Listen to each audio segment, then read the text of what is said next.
আসসালামু আলাইকুম। 10 মিনিট মাদ্রাসায় আপনাকে স্বাগতম। আজ আমরা সবচেয়ে মারাত্মক 9টি কবিরা গুনাহ সম্পর্কে জানব। তাইসালা ইবনে মাইয়াস বলেন, আমি যুদ্ধ বিগ্রহে লিপ্ত ছিলাম।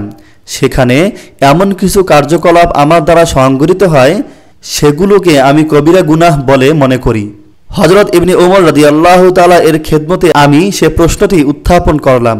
তিনি জিজ্ঞাসা করিলেন, তাহা কি কি? আমি বলিলাম, অমুক অমুক ব্যাপার। তিনি বললেন, এগুলি তো কবিরা গুনাহ নয়, কবিরা গুনাহ হইতেছে 9টি। তা হলো আল্লাহর সাথে শিরক করা, মানুষ হত্যা করা, জিহাদ হইতে পলায়ন করা, সতীসাধ্যী নারীর বিরুদ্ধে অসতীত্বের অপবাদ দেওয়া, সুদ খাওয়া, এতিমের মাল আত্মসাৎ করা, মসজিদে ধর্মদ্রোহিতা করা, ধর্ম নিয়ে উপহাস করা এবং সন্তানের অবাধ্যতার দ্বারা মাতা পিতাকে কাঁদানো। উল্লেখ্য, এখানে 9টি কবিরা গুনাহর কথা উল্লেখ করা হলেও কোরআন ও হাদিস অনুযায়ী আরও অনেক কবিরা গুনাহর নাম উল্লেখ রয়েছে, যার জন্য কঠিন শাস্তি নির্ধারিত রয়েছে। তবে উল্লেখিত 9টি সবচাইতে মারাত্মক গুনাহ সমূহের অন্তর্ভুক্ত। ইবনে ওমর রাদিয়াল্লাহু তাআলা জিজ্ঞাসা করিলেন, তুমি কি জাহান্নাম হইতে দূরে থাকিতে এবং জান্নাতে প্রবেশ করিতে চাও? সে ব্যক্তি বলল, আল্লাহর কসম, আমি তাহাই চাই।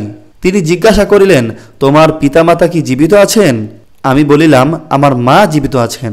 তিনি বলিলেন, কসম আল্লাহর, তুমি যদি তোমার মায়ের সহিত নম্র ভাষায় কথা বলো এবং তাহাকে ভরণ পোষণ করো, তবে তুমি অবশ্যই জান্নাতে প্রবেশ করিতে পারিবে। অবশ্য যতক্ষণ কবিরা গুনাহ সমূহ হইতে বিরত থাকো। হাদিসের উৎস ইমাম বুখারী রচিত হাদিসের কিতাব আল আদাবুল মুফরাদ, অর্থাৎ অনন্য শিষ্টাচার থেকে নেওয়া। মাতাপিতা পরিচ্ছেদ, অধ্যায় 1, হাদিস নং 8। হাদিসটি সহিহ, শায়েখ আলবানী দ্বারা বাছাইকৃত।